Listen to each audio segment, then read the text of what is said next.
Hello and Kusuzangpo. My name is Karma Dendrup, and yes, I am the producer behind BodhiTree Bhutan.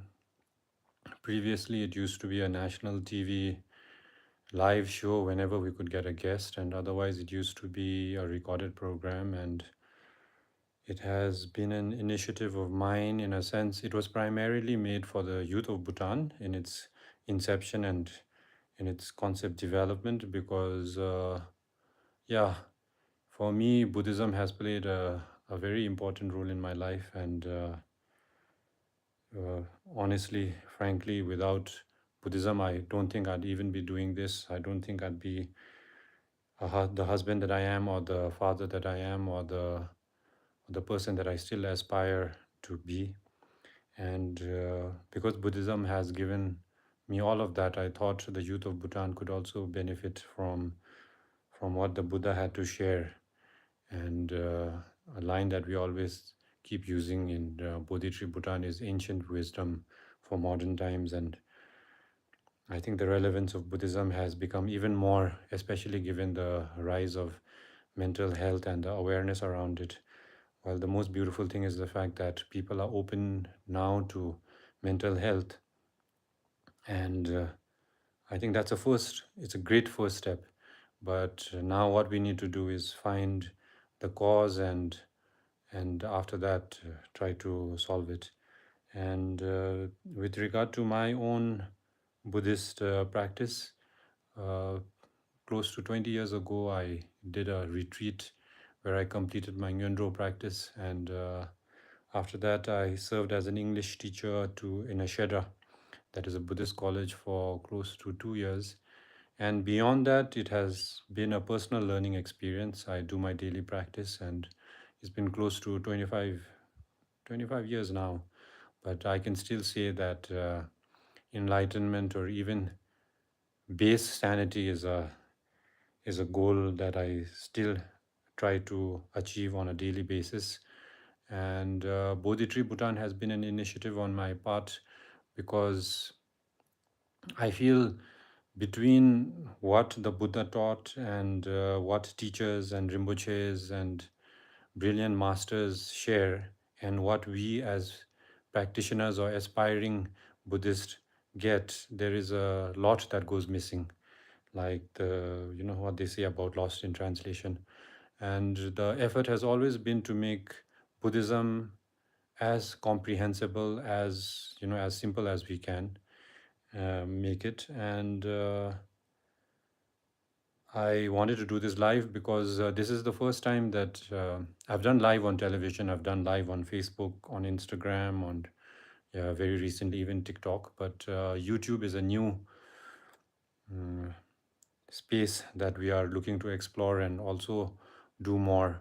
So one of the immediate first things that I wanted to do was have a live, or maybe like the old show format was have a guest, and hopefully we could go live. Otherwise it will be recorded. And even if that doesn't happen, this is like an icebreaker in a sense, because what I have been working for a very long time is about launching a podcast. But like many of you who will come across this video will also maybe have had an idea about sharing a podcast. But you know, life happens, right? So being a dad of two girls, I'm fighting blindness in a sense. I was born with an eye condition called retinitis pigmentosa, and since the last year, it's been really taking much of my time, and everything has become more challenging. So, in spite of that, thanks to the little Buddhism practice that I do, my head is still above the water. But BodhiTree Bhutan has been an effort of me trying to find sanity, and with you guys, with all of you who have shown a lot of love, especially this month, since we've been trying to amp up our effort here on the YouTube channel front as well.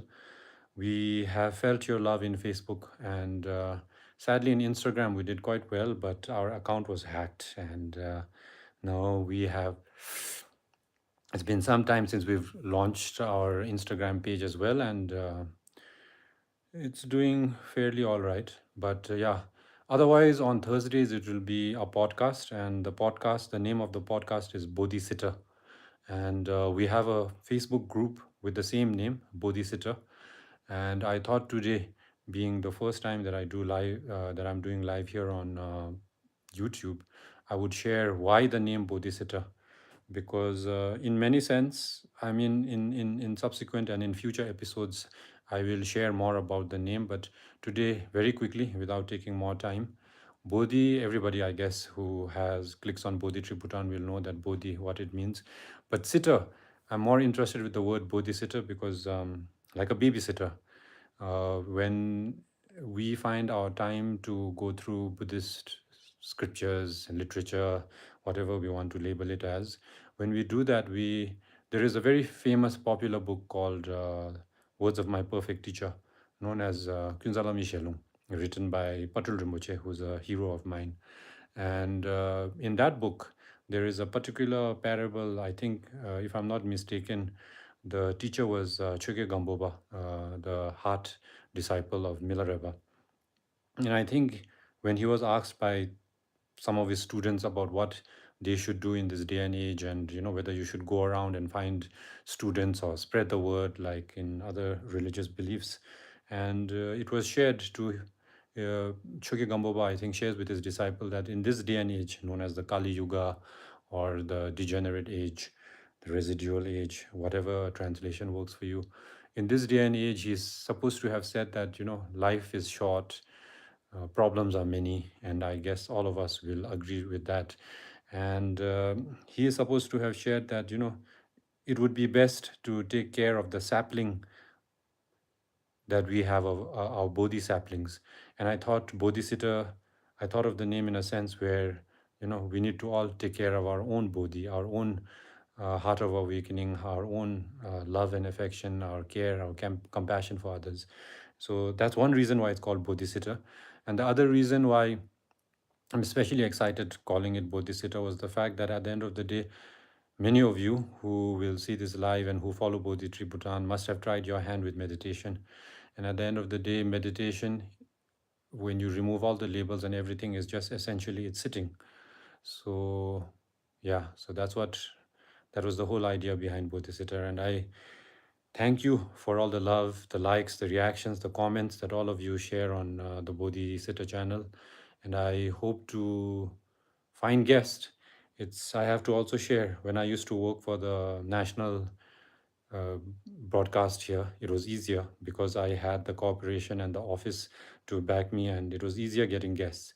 Now that we're doing it on our own, it's quite a different story. So unless it's somebody who's very keen on sharing the Buddha's truth and Dharma, then it's difficult to find guests. But I will give it my best and hope that your karma does the rest. So, without taking any more of your time, hope everyone is enjoying the best of health, and I hope to see you in the next one.